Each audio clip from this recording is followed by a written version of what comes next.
Number 19, Adriana hits a softball with an initial velocity of 79 feet per second at an angle of 40 degrees.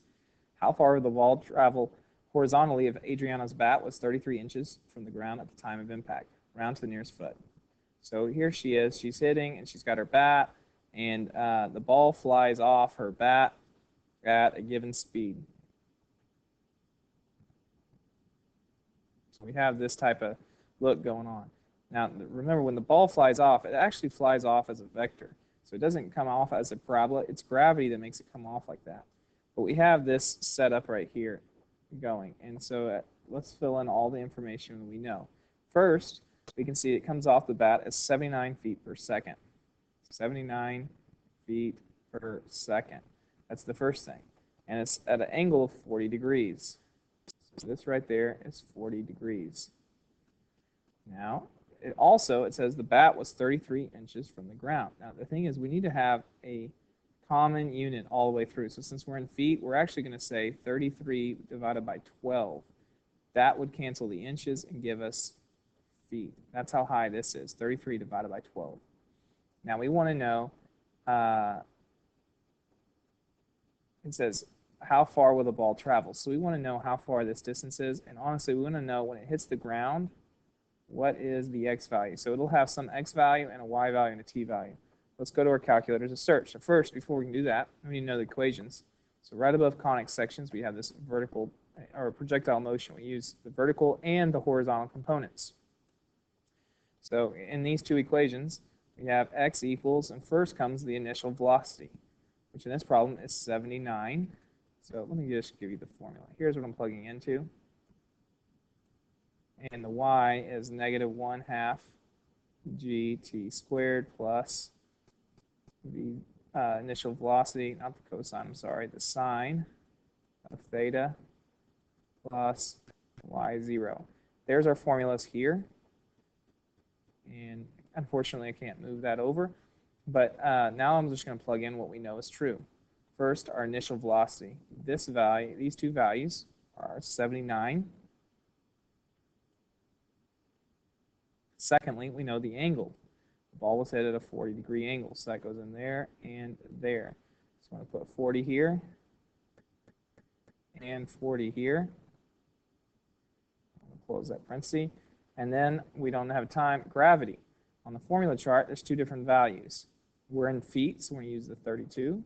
So when I come over here, this is going to get replaced with 32. That right there will be replaced with 32. And finally, the initial height.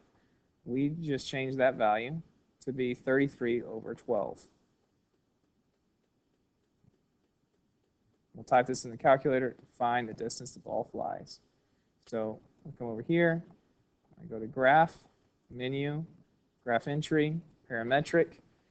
The x was 79. Let me make sure of that number before I go on. Yes, 79 cosine, and then we hit it at 40 degrees. And the number one mistake, people forget the t right there. Now this equation was negative 1/2. G was 32 feet per second squared. So we have time squared out here. And then we have plus, basically the same equation from above, but we change it to a sign. I'll put the degree symbol here. And then I have a plus 33. It was 33 inches. So really what we want to do is hit a control, divide, and do 33 over 12. Now, the ball is probably not nearly in the air this long. I'm just going to change it to 4 seconds to see if that's enough time. I'll hit enter. Now, I can't see the whole picture because I need to zoom, fit this. And here's the whole picture. And now we want to know how long was the ball in the ground, or how far did it travel before it hit the ground. So I'm going to trace it, and I'm going to go here till it hits the ground. Now, as you can see, this is in the ground. This value is above the ground, so I need to zoom in more. The way to do that, you go menu, trace, and I'm going to change the trace step. Automatic, it counts by 1/10 of a second, so I'm going to change it to 1/1000th of a second. Now, as I hit over, I'll be able to get the value here. I'll wait until it gets about 0, which is right there. That's basically 0. The ball has traveled 195 feet, and it's taken 3.23 seconds. So over here, how far will the ball travel horizontally? It says round to the nearest foot. It's going to be 195 feet. And it hits 0.001, and that was at time 3.23. So that's what we were going to put. Our answer, it wants the nearest foot, so we say 195. 195 feet. And that would be our answer.